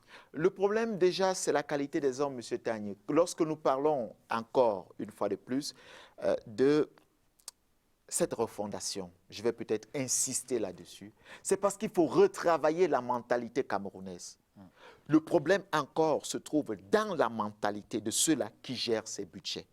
Et je vous l'ai dit, ces chiffres ne sont pas assez pour l'éducation. Et on parle là, je vous ai dit tout à l'heure que nous devons réussir l'exploit d'inverser les priorités. Il faut inverser. Ces chiffres nous donnent 2,9% du PIB. C'est-à-dire que l'investissement de l'État dans l'éducation représente 2,9%. Nous devons aller au-delà de cela. Parce qu'en réalité, c'est déjà le plus gros budget. En réalité, c'est justement là, monsieur Tagne. Est-ce que parce que c'est le plus gros budget accordé, ça veut dire que c'est une priorité, c'est la priorité de l'État d'avoir des Camerounais ayant une éducation de qualité? La réponse est non. Sinon, la refondation du système éducatif devrait être faite depuis longtemps. Sinon, nous n'aurons pas des enfants aujourd'hui qui s'asseyent encore sur des bancs, sous des arbres. Nous n'aurons pas des lycées qui n'existent pas. Nous n'aurons pas à apprendre à nos enfants la Deuxième Guerre mondiale, Première Guerre mondiale, au lieu d'apprendre l'histoire du Cameroun. Nous n'aurons pas à éliminer, n'est-ce pas, du cursus scolaire, l'éducation civique, morale, détruire toutes les valeurs qui existaient il y a plusieurs années. Nous n'aurons pas à le faire si c'était une priorité. Si c'était une priorité, nous comprendrions que c'est à ce niveau-là qu'il faut travailler l'homme qui va développer la nation. C'est à ce niveau qu'il faut travailler le Camerounais qui sera prêt à dire « Pour rien au monde, je ne vendrai mon pays. Pour rien au monde, je ne servirai de support pour déstabiliser ma nation. » Parce qu'en réalité, lorsque vous avez un Camerounais prêt, quel que soit les montants ou le montant avancé pour lui demander de déstabiliser son pays, il ne le fera pas. Et ici, nous parlons non seulement de la qualité de l'éducation que nous recevons, que nos enfants reçoivent, mais nous parlons aussi de la qualité des hommes qui gèrent notre pays. Parce qu'en réalité, nous ne devons pas nous tromper de combat, M. Tagne. Oui. Nous ne devons pas croire que nous sommes dans un combat de personnes. Non. C'est tout un système que nous devons changer radicalement. C'est tout un système. L'actuel président partira du pouvoir. Si ce sont les mêmes personnes qui vont continuer à diriger cette nation avec Serge Espoir Matomba, ça veut tout simplement dire que Serge Espoir Matomba n'a pas compris que c'était un problème de système. Nous devons changer complètement ce système et de façon radicale, mais en inversant les priorités. Parlons à présent de la santé. Qu'est-ce que vous mettez dans votre politique de santé? Je vous pose la question de manière abrupte comme ça. Qu'est-ce que vous mettez dans votre politique de santé? Alors, nous allons d'abord rapprocher la santé de la famille. C'est-à-dire? C'est-à-dire ramener les centres de santé, comme je l'ai dit tout à l'heure, tout près des familles. Dans chaque Vous arrondissement, parliez de créer des Dans hôpitaux chaque- de référence dans un peu chaque partout. arrondissement, nous aurons ce qu'on appelle un hôpital avec un plateau technique fourni, des médecins. Ce que vous devez remarquer aujourd'hui, M. Tagne, c'est qu'on a 0,08 médecins par habitant au Cameroun. Ce qui est grave, très grave. Pourtant, nous avons un nombre considérable de nos compatriotes médecins qui sont à l'étranger. Et nous avons même des médecins au Cameroun.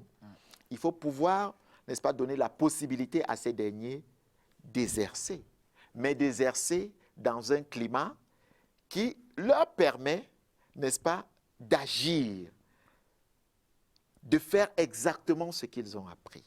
Donc ici, nous allons d'abord, dans chaque arrondissement, nous l'avons dit,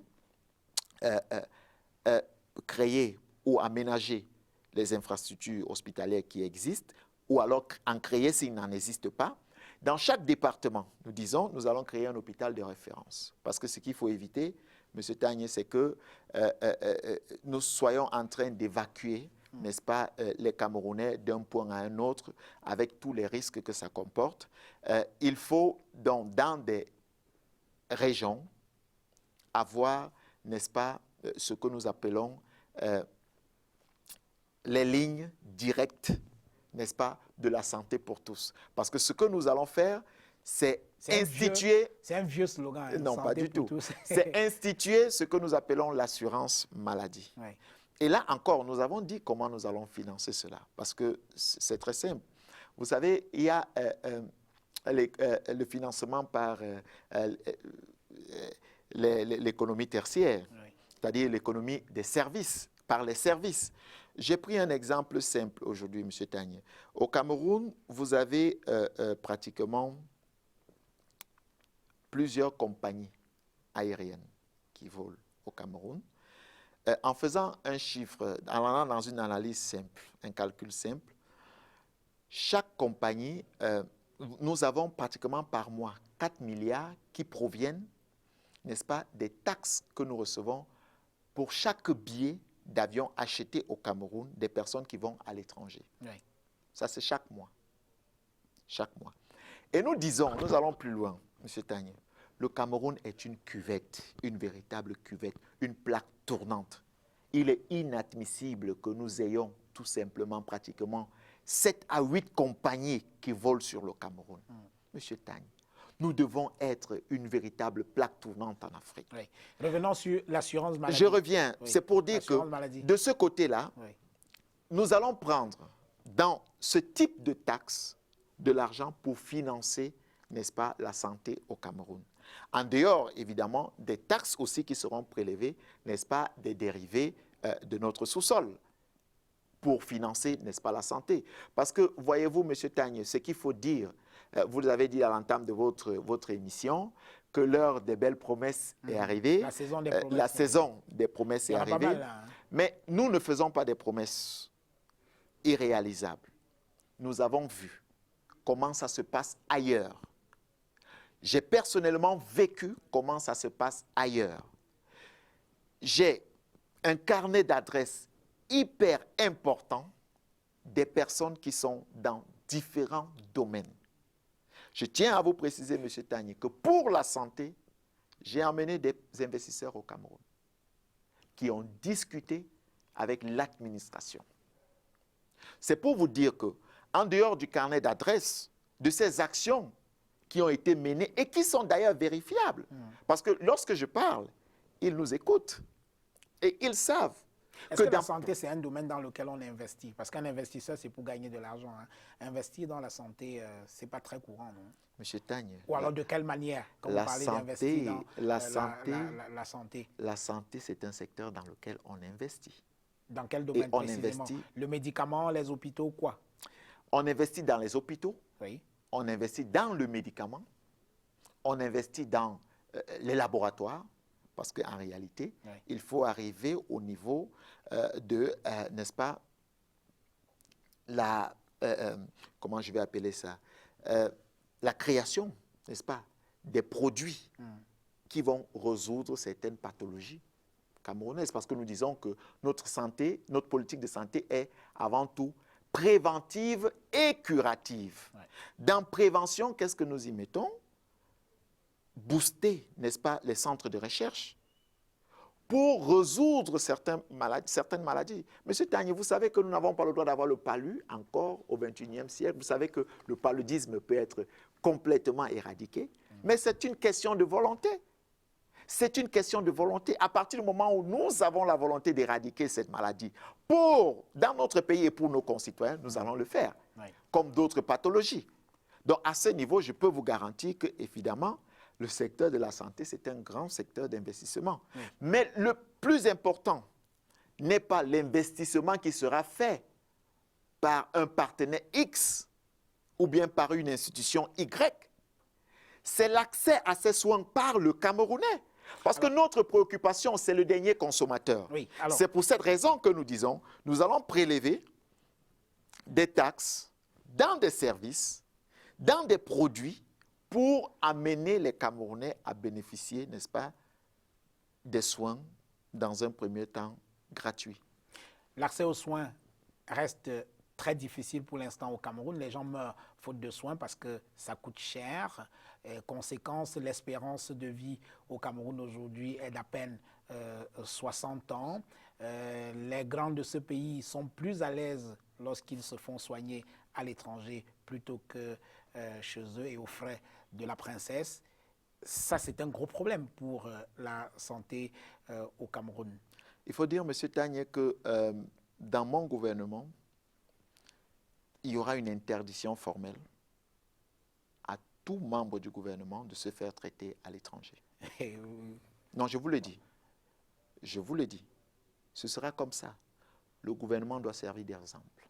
Ouais. Ceux qui gèrent le pays doivent servir d'exemple. C'est ainsi que nous allons pouvoir, ensemble, développer des structures qui vont nous permettre déjà de nous soigner. Pourquoi douter de la capacité de nos médecins? Ceux chez qui nous allons nous soigner ont-ils bénéficié d'une formation extra que nos médecins? Est-ce que nous n'avons pas la capacité d'avoir un plateau technique adéquat? Mais il faut le dire, M. Tagné, si nous voulons prioriser la consommation des produits camerounais, lorsqu'on parle de produits camerounais, on ne parle pas que des aliments. C'est tout ce que nous mettons. M. Tagné, je porte une chemise aujourd'hui. Cette chemise, c'est du dérivé du coton camerounais. Oui, nous devons consommer camerounais. Nous voulons booster notre économie. Nous voulons que notre pays devienne un pays d'exemple. Il faut commencer à croire que les Camerounais ont la capacité et la possibilité de faire des choses. À ce niveau-là, oui, nous serons stricts. La consommation, les soins de santé au Cameroun seront une priorité. Vous envisagez de donner une place importante à la médecine dite traditionnelle. Alors, moi, le souci, c'est que, est-ce que vous ne risquez pas de légitimer tous les charlatans qui écument nos rues et nos villages et qui passent le temps à distribuer la poudre de perlimpinpin aux gens, finalement? Alors, c'est à ce niveau qu'il faut comprendre pourquoi nos centres de recherche doivent avoir une place précise. Parce que les centres de recherche, justement, vont travailler sur les produits de la médecine traditionnelle. Parce qu'en réalité, il ne suffit pas de dire qu'on va donner de la place, une place importante à ces produits sans pouvoir contrôler le taux de dosage que les gens consommeront. Parce qu'il y a un gros travail à faire. Il y a un gros travail à faire qui est structurel encore. Mais il faut dire que nous avons autant de produits naturels au Cameroun qui soignent plusieurs maux. Il faut tout simplement accorder de la place et accorder à nos centres de recherche la possibilité, n'est-ce pas, de pousser plus loin pour voir comment nous pouvons les utiliser pour le bien des Camerounais. Sortons de la santé par quelque chose que j'ai vu dans votre programme. Vous parlez de lutter contre l'alcoolisme et l'ivresse publique, franchement. Est-ce que l'alcoolisme, c'est un vrai problème dans ce pays? Non, nous avons dit, M. Tagne, vous avez voulu vous arrêter à ce niveau. Ben, c'est mais écrit, hein, c'est écrit dans votre programme. Vous avez dû lutter vous avez contre voulu- l'alcoolisme et l'ivresse publique. Oui, nous disons ceci, nous avons des priorités. Oui. Nous avons besoin des Camerounais lucides pour construire. Ils ne le Il faut sont le pas dire. assez. Non, pas assez. Je suis désolé de le dire, ils ne le sont pas assez.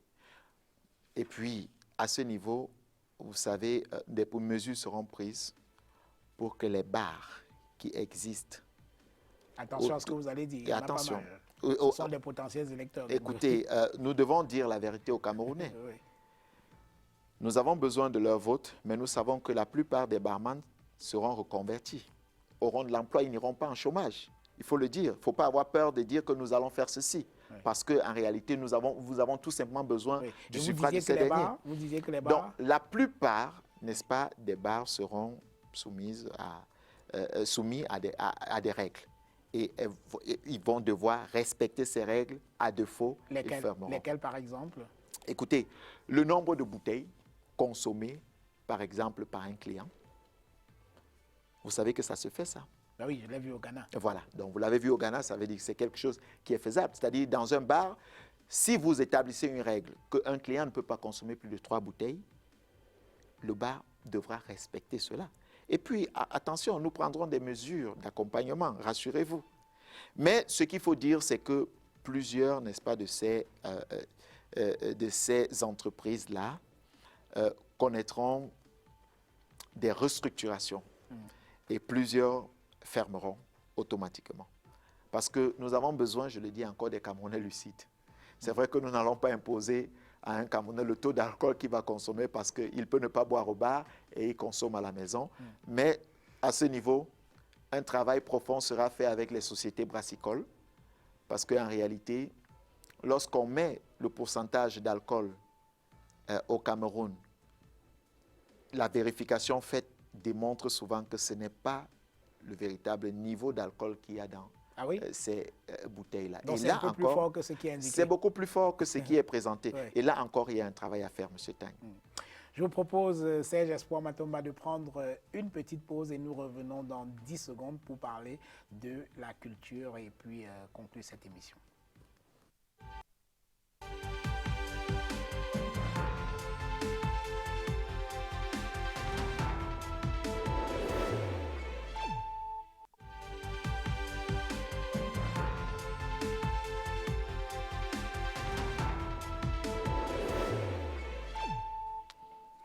Voilà, retour dans cette émission pour la dernière ligne droite avec notre invité Serge Espoir Matomba, candidat du PURS à la présidentielle du 7 octobre prochain. Parlons à présent de culture. Alors, je dois avouer que j'ai été un peu épaté. Pardon de vous le dire, en lisant la partie consacrée à la culture dans votre projet de société. Et j'ai trouvé que c'était un tout petit peu étriqué. Vous dites pourtant que la culture, et là je vous cite, la culture est l'un des moteurs actifs d'un bon développement. On est bien d'accord jusque-là. Et on s'attendait à voir quelque chose d'impressionnant en termes de propositions sur la culture. Que nenni. Vous parlez de 3 choses. Créer une assurance maladie pour les artistes répertoriés, utiliser à bonne fin les aides à la culture. Troisièmement, voter une loi autorisant le paiement d'une rémunération mensuelle à tous les artistes respectant les normes et conditions imposées. Point final, et vous passez à autre chose. C'est quoi, vous étiez déjà fatigué? Monsieur Tagne, vous avez ce que vous avez, c'est le résumé, Oui. n'est-ce pas, d'un projet. Oui. Le projet en lui-même est pratiquement à plus de 400 pages. Là, Oui, vous mais avez tout un résumé qu'il est ailleurs, excusez-moi, mais le Vous résumé, avez- il était un peu plus costaud que ça. Bon, ok, Bon, très bien. je pourrais vous Allons-y. parler Oui. de la culture parce que je le dis souvent, un peuple sans culture est un peuple sans boussole. Vous savez, nous avons, et lorsqu'on parle de culture, on ne parle pas que de musique. Voilà. parce qu'il faut avoir cette précision-là. Parce que j'ai cru que vous avez succombé à ce qu'on voit au Cameroun aujourd'hui, où les gens pensent que le ministère de la Culture, c'est le ministère des chanteurs et des danseurs. Non, pas du tout. La musique, la culture, c'est la création. Il y a une industrie culturelle qui a développé d'autres pays. Je ne veux pas parler des États-Unis, je ne veux pas parler à côté de nous du Nigeria, dont le cinéma aujourd'hui est l'un des moteurs du développement.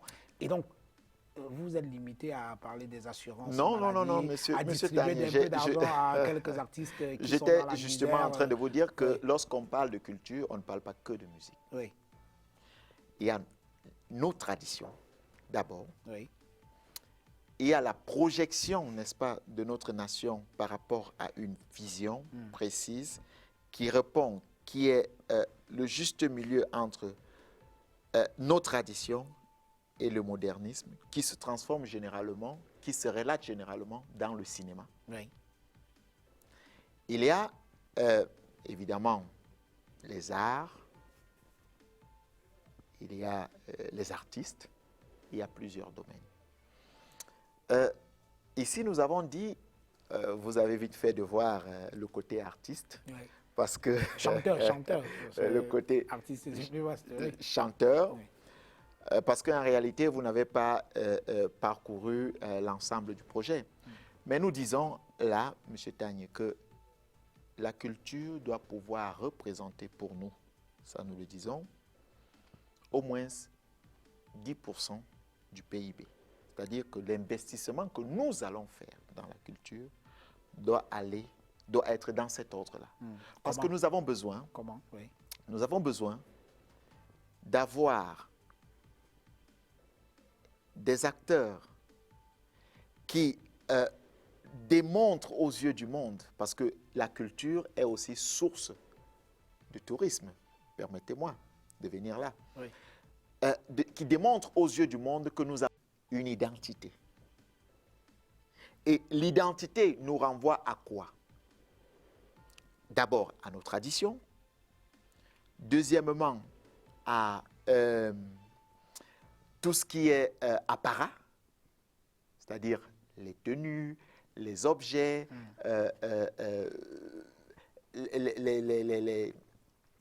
comment je vais appeler ça, l'art de chaque ethnie, nos langues.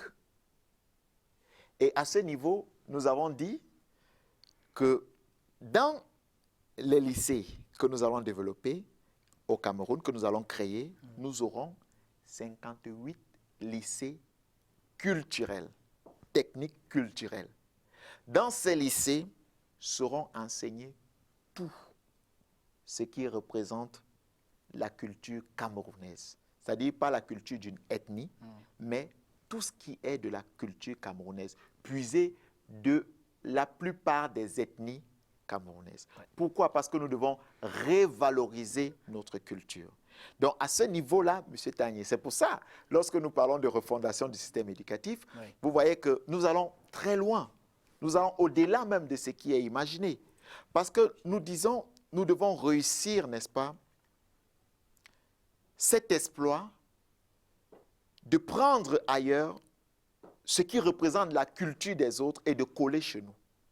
Nous devons partir de ce que nous avons, de ce qui a toujours été nos valeurs culturelles, traditionnelles, pour pouvoir construire la nation. Donc, à ce niveau, les lycées vont donc servir de tremplin pour pouvoir avoir une culture présentée et un exemple dans le monde. Je rappelle que le gouvernement actuel, avec la nouvelle ministre de l'éducation, des enseignements secondaires, va lancer progressivement, selon l'arrêté qu'elle a publié, des filières réservées au cinéma dès le lycée. C'est déjà pas mal, non? Ben, il faut dire, M. Tanye, c'est pas mal, mais c'est tiré justement des projets que nous avons. Parce que, ils vous ont copié. Parce que ce qu'il faut savoir, c'est que notre projet de société, il est disponible depuis près de 3 ans. Bien. Nous l'avons juste actualisé il y a 1 an, mais il est disponible. Et puis, je vais aller plus loin, M. Tanye. Allez-y. Nous avons toujours fait des propositions. Pas seulement les avoir sur un document qui est présenté aux Camerounais, mais de temps en temps, nous faisons des propositions aux gouvernants. Oui, Nous avons saisi le chef de l'État plusieurs fois sur la refondation du système éducatif. Nous avons saisi la plupart des ministères par courriel, je pourrais vous présenter ces documents, en leur expliquant qu'il faut mettre le Cameroun sur cette voie, parce qu'en réalité, M. Tagne, la construction, ce n'est pas seulement être opposé, mais c'est surtout proposer Bien. ce qui construit. Et à ce niveau, nous ne nous disons pas que parce que nous sommes dans l'opposition, nous devons tout simplement nous concentrer sur la critique. Non, nous proposons, c'est d'ailleurs pour cette raison que de temps en temps, je ramène des investisseurs au Cameroun. Oui. C'est aussi pour cette raison, M. Tagne, que de temps en temps, je voyage avec des investisseurs, des opérateurs économiques camerounais pour l'étranger. Ah, il faut le dire, parce qu'il n'y a pas que les investisseurs étrangers que je ramène au Cameroun, je voyage aussi avec des opérateurs économiques camerounais pour l'étranger, dans le but, n'est-ce pas, d'amener une plus-value dans notre économie. Pour finir, parlons de la diaspora camerounaise. Quelle place occupera-t-elle dans votre vision du Cameroun au cas où vous arriviez au pouvoir? Alors, la diaspora aura une place très importante. Déjà, elle participera dans tous les secteurs d'activité, il faut le dire, au développement du Cameroun. Vous savez, outre le fait que nous allons dépénaliser et reconnaître la double nationalité, outre ce fait, parce que nous estimons que nous ne pouvons pas, n'est-ce pas, juger de la... empêcher les citoyens qui veulent développer leur pays tout simplement en considérant des bouts de papier qu'on peut appeler passeport, en leur disant que vous êtes d'une autre nationalité, vous ne pouvez pas participer, vous ne pouvez pas faire ceci, ou alors continuer à considérer cette diaspora tout simplement comme une diaspora qui s'oppose. Non, c'est une diaspora qui vit une autre expérience et a envie de voir quelque chose bouger au Cameroun, quelque chose de positif. C'est d'ailleurs pour cette raison que la contribution de la diaspora au Cameroun présentement se chiffre à plusieurs milliards. On parle de plus de 500 milliards. Ben, écoutez, dans le classement, attendez, dans le classement des diasporas qui envoient le plus d'argent dans leur pays en Afrique, le Cameroun ne fait même pas partie des 15 premières diasporas à envoyer beaucoup d'argent dans leur pays d'origine. Nous avons une diaspora de chiches. Monsieur Tagne, je ne le dirai pas. C'est des types qui ne s'inscrivent pas sur les listes électorales. Monsieur Tagne, pas grand-chose. Monsieur Tagne, je ne le dirai pas. Vous savez pourquoi? Parce que dans d'autres pays, la diaspora est encadrée. Oui.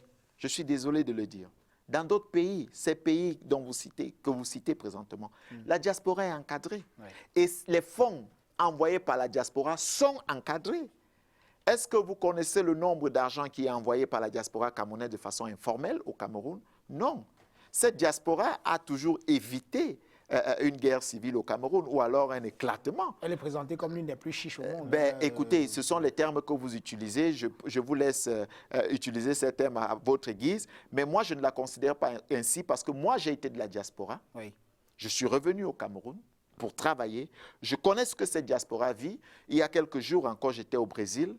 Oh là là. Oui. Cette histoire me revient. J'ai rencontré un Camerounais, on l'appelle chef Batier, qui a fait 30 ans. 30 ans de ce côté-là. Au Brésil. Il veut rentrer, mais il ne sait quoi faire au Cameroun. Comment est-ce qu'il doit rentrer? Il a peur de ce qu'il trouvera. Vous voyez, un jeune Camerounais, il est jeune, je le dis encore, chef Batier. 30 ans dans un autre pays. Mais comme lui, il en existe plusieurs. En Europe, en Asie, un peu partout, et même en Afrique. Ainsi donc vous allez favoriser leur retour. Justement, nous devons créer un véritable cadre. Nous avons même dit que nous créerons un secrétariat d'État de la diaspora pour encadrer, n'est-ce pas, ces Camerounais. Parce que nous avons besoin d'eux, M. Tagne, pour construire cette nation. La diaspora ne doit pas être considérée comme celle qui veut détruire le Cameroun. Non, elle vit une autre réalité et elle a envie de voir cette réalité s'appliquer à son pays. Et parfois, cette diaspora n'est tout simplement pas comprise. Il faut donc l'impliquer dans tous les secteurs. Parce qu'en réalité, lorsqu'on parle de plusieurs financements, voilà une poche de financement pour plusieurs projets dans cette nation. C'est bientôt, il nous reste exactement 2 minutes pour conclure cette émission. Elections Cameroun a fait un rétropédalage aujourd'hui en décidant de ne plus installer de bureaux de vote dans les casernes militaires et également dans les chefferies traditionnelles. C'est une nouvelle que vous accueillez comment? C'est une bonne nouvelle, M. Il Tagné. n'y a pas longtemps, les responsables d'Elections Cameroun nous expliquaient comment c'était impossible de pouvoir délocaliser ces bureaux de vote dans les casernes militaires et dans les chefferies. Et après une rencontre avec quelques diplomates étrangers, rétropédalage, et le SDF avait déjà exigé que ces bureaux de vote soient sortis de ces endroits. C'est une bonne nouvelle, M. Tagné, qui va dans le sens de rassurer, n'est-ce pas, les lecteurs. Ce que nous avons toujours dit, et que nous disons encore aujourd'hui, tout se jouera dans les urnes. Tout va se jouer dans les urnes. Chaque Camerounais sera face à son destin le 7 octobre prochain. Je ne donne pas une crédibilité à 100% à Élections Cameroun, mais j'accorde un bénéfice du doute à Élections Cameroun et j'accorde une crédibilité à 98% à Élections Cameroun. Pour le moment, je dis encore, Élections Cameroun est constitué des Camerounais. Ces Camerounais ont un cœur qui bat. Ces Camerounais ont une main. Ces Camerounais ont tout approuvé au Cameroun qu'ils veulent le bien du Cameroun. Ces Camerounais ont approuvé qu'ils gèrent une institution qui doit être une institution non seulement impartiale, mais crédible pour la nation. Comme tout Camerounais qui nous regarde aujourd'hui, M. Tagné, qui a un cœur qui bat et qui veut autre chose pour cette nation. Comme tout Camerounais qui a une main. Et vous savez, comme nous l'avons dit, gouverner, ce n'est pas énoncer 400 000 thèmes dans notre projet de société. C'est avoir des priorités. Et en matière de priorités, nous l'avons dit, M. Tagné, nous en avons 5 comme notre main. Et c'est cette main que nous tendons à tous les Camerounais. C'est cette main que nous voulons que chaque Camerounais puisse tendre pour qu'ensemble nous puissions construire cette nation. Et nous le disons encore, ça va se jouer dans l'urne. Un parti politique peut avoir un nombre important d'alliés et perdre les élections. Parce qu'en réalité, chaque cœur qui bat dans la poitrine d'un Camerounais parlera et doit pouvoir parler le 7 octobre. Merci. On vous a bien compris, Serge Espoir Matomba. Très rapidement, juste vous présenter la bibliographie de cette émission.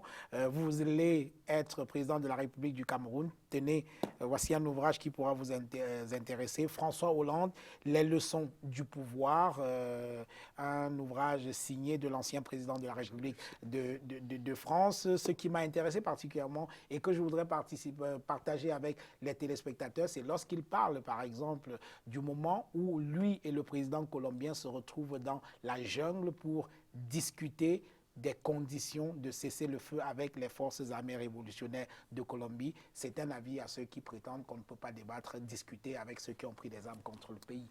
Voilà. Vous savez, M. Tagné, la réalité du pouvoir est tout autre chose. Absolument, on le voit en lisant ce livre. J'ai été très proche. Oui.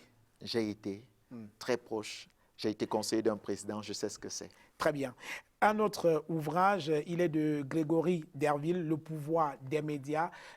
Ouvrage très, très intéressant. En cette période des élections, l'auteur, il convoque un certain nombre de classiques en matière de sociologie électorale. Il s'est inspiré des thèses de Lazarfeld qui, avec son ouvrage classique, The People's Choice, pour parler un peu de comment est-ce que les gens choisissent et puis le rôle que les médias jouent dans le choix des électeurs. Un ouvrage très intéressant également pour ceux qui voudraient essayer d'analyser un peu la sociologie électorale. Roger et Tomo Zogo, Lequier, acteur ou marionnette, point d'interrogation, regard sur plusieurs décennies ou aux côtés du pouvoir. C'est un livre qui est sorti il y a quelques jours aux éditions du Chabel. Je peux vous dire qu'il est nerveux. Voilà, donc je vous conseille de lire cet ouvrage. L'auteur n'est pas très, très content du pouvoir actuel, c'est le moins que je puisse dire. Quand je vois Lequier, Zogo, voilà. Je peux vite comprendre.